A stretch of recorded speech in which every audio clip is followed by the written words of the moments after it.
오늘 말씀은 우리 마태복음 27장 45절로부터 56절까지 말씀입니다. 우리 함께 읽겠습니다. 제6시로부터 온 땅에 어두움이 임하여 제9시까지 계속하더니 제9시 즈음에 예수께서 크게 소리질러 가라사대 엘리 엘리 라마 사박다니 하시니 이는 곧 나의 하나님 나의 하나님 어찌하여 나를 버리셨나이까 하는 뜻이라.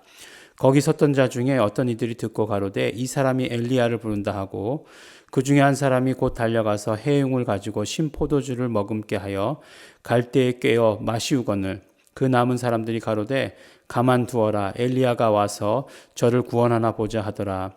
예수께서 다시 크게 소리 지르시고 영혼이 떠나시다. 이에 성소 휘장이 위로부터 아래까지 찢어져 둘이 되고 땅이 진동하며 바위가 터지고 무덤들이 열리며 자던 성도의 몸이 많이 일어나되 예수의 부활 후에 저희가 무덤에서 나와서 거룩한 성에 들어가 많은 사람에게 보이니라. 백부장과 및 함께 예수를 지키던 자들이 지진과 그 되는 일들을 보고 심히 두려워하여 가로되 이는 진실로 하나님의 아들이었도다 하더라.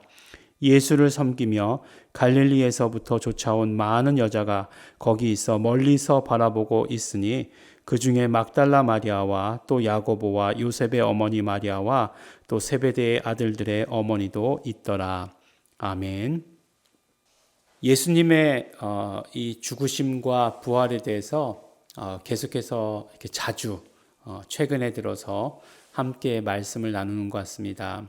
4월 달에는 고난주간이었잖아요. 그래서 고난주간이어서 그 고난주간 가운데 특별히 우리 예수님의 십자가상에서 7마디 가상칠언이라고 하는 제목으로 말씀을 나누었었고, 또 우리가 함께 계속해서 말씀 나누는 것 요한복음이 끝부분이었잖아요, 최근에. 그래서 또 말씀을 나누고, 또 오늘 우리 마태복음 가운데에서 이제 예수님의 죽으심에 대해서 말씀을 함께 나누고 있습니다. 아주 짧은 기간 동안 여러 번 이 말씀을 나누었습니다. 이 말씀을 나누면서 예수님께서 하셨던 말씀, 그러니까 십자가에 달리셔서 하셨던 말씀 가운데 마태복음은 엘리 엘리 라마 사박단이라고 하는 말씀을 기록하고 있습니다. 그 뜻까지 기록하고 있는데 엘리 엘리 나의 하나님 나의 하나님 어찌하여 나를 버리셨나이까 라고 하는 뜻이라고 자세하게 말씀하고 있습니다. 그랬는데 이 말씀을 보면서 어떤 사람들이 아니 예수님께서 버림을 받으셨다라고 하는 게 이게 말이 되느냐라고 이렇게 이야기하는 사람들이 있습니다. 정말 어떻게 예수님께서 버림받으셨지? 아니 그냥 이 정말 어떤 예수님께서 십자가를 지시는 것에 대한 탄식으로 말씀하신 것이다 라고 이야기하는 사람들도 있습니다. 그래서 정말 그 하나님의 마음이 얼마나 아프셨을까라고 하는 그런 뜻이다라고 이렇게 이야기합니다. 그런데 실제로 버림받으신 것이다라고 하는 생각을 우리가 해봐야 하는 거죠. 예. 실제로 버림받으셨다. 이게 말이 되느냐라고 이야기하지만 그러면 하나님께서 죄 없으신 하나님께서 죄를 짊어지시는 것은 말이 됩니까? 이건 역시 사실 말이 되지 않는 그런 이야기입니다. 그러니까 예수님께서 우리의 죄를 짊어지셨다라고 하는 것 자체부터도 사실 말이 안 되는 거예요. 하지만 예수님께서 그렇게 하셨습니다. 예수님께서 이 땅 가운데 오셔서 우리의 죄의 짐을 짊어지셨어요. 우리의 모든 연약한 것들을 짊어지셨습니다. 그렇기 때문에 예수님은 죽으실 수 있게 된 것이에요. 그런데 그것을 가지고 어떻게 이야기하고 있냐면 바로 예수님께서도 죄를 짊어지셨을 때에는 하나님께 버림받을 수밖에 없다라고 하는 것을 말씀하고 있습니다. 우리가 하나님이 어떤 분이신지 정말 잘 모르는 것 같아요. 하나님은 좋은 게 좋은 분이시다라고 생각하는 게 우리의 생각들인 경우가 많이 있습니다.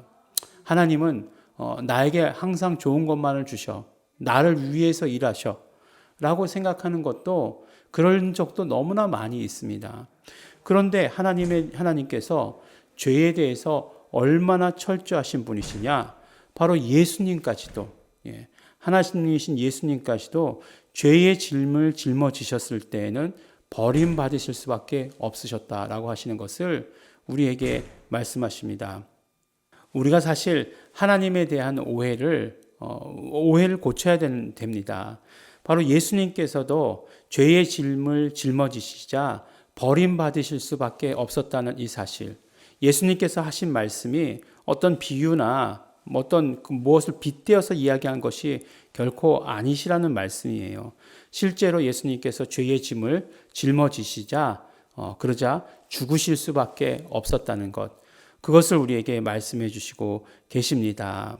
그러면서 이것은 동시에 정말 버리실 수밖에 없었던 그 하나님의 안타까움, 그 안타까움, 그 방법밖에 취하실 수 없었던 그 하나님의 안타까움에 대해서 동시에 말씀해 주고 계시는 것입니다. 예수님이니까 이렇게 말씀해 주실 수 있는 것이죠. 예수님이시니까 그렇게 말씀하실 수 있는 것이죠.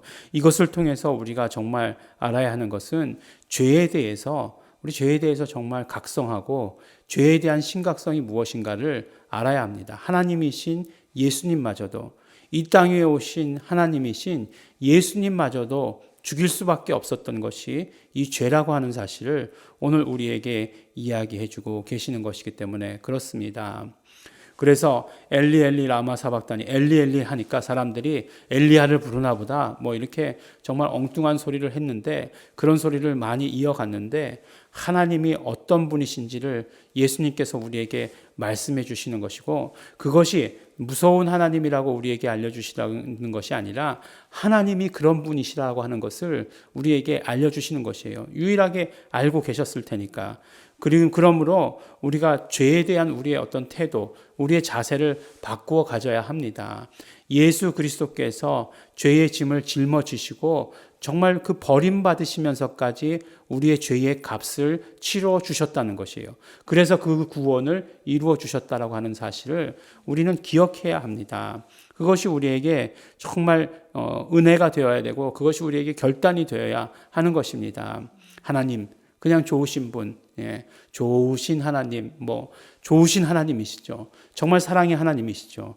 그러나 그 하나님이 어떤 분이신다라고 하는 것을 우리가 안다면, 정말 더 조금이라도 더 잘 안다면, 그렇다면 우리의 삶이 죄에 대해서 이렇게 정말 문란한 그런 세상 가운데 살지는 않을 것이다 라고 하는 것입니다. 성전 휘장이 찢어졌습니다. 예수님께서 숨을 거두시자 성전 휘장이 찢어지셨어요. 예수님께서 이제 이 성전 휘장이 찢어지자 사람들은 예수님께서 정말 그 교회 되신 것을 이제 아시는 거죠. 예수님의 그 피로 말미암아, 죽으심으로 말미암아 하나님과의 모든 막혔던 담이 열어지게 되는 것입니다. 그래서 마태복음에서는 참 제자들이냐 또 따르던 자들의 입을 통해서가 아니라 그 백부장과 그 군인들을 통해서 참으로 이분은 하나님의 아들이셨다라는 고백을 이끌어내게 되는 것입니다. 우리 오늘 말씀을 통해서 우리 예수 그리스도께서 하신 일이 어떠한 일이신지, 그 크기와 그 정말 어마어마한, 하나님밖에 하실 수 없는, 하나님이시기 때문에 하실 수밖에 없었던 그 일들을 우리가 받아가지게 되기를 원하고, 또 그러므로 말미암아 나의 하나님 어찌하여 나를 버리셨나이까, 하나님이 어떤 분이신지 더 알길 원하고, 그것을 통해서 우리가 무서워하라는 것이 아니라 하나님을 더욱더 더 잘 섬길 수 있는 그런 성도들이 되시기를 바랍니다. 우리 이 말씀 가운데 은혜 받으며 매일매일 삶 가운데 예수 피의 공로를 의지하시는 우리 성도 여러분 되시기를 바랍니다. 우리 기도하실 때 예수 그리스도의 십자가, 그 피 흘리심, 그 죽으심 감사하시면서, 또한 우리 회개하시면서 우리의 모든 연약함들, 하나님에 대한 나의 오해, 우리 구원을 정말 예수 그리스도의 그 피값을 등한시 여겼던 것, 가볍게 여겼던 것 회개하시면서, 우리 또 이제 예수 피 의지하며 살겠습니다 결단하시면서 우리 함께 기도하겠습니다.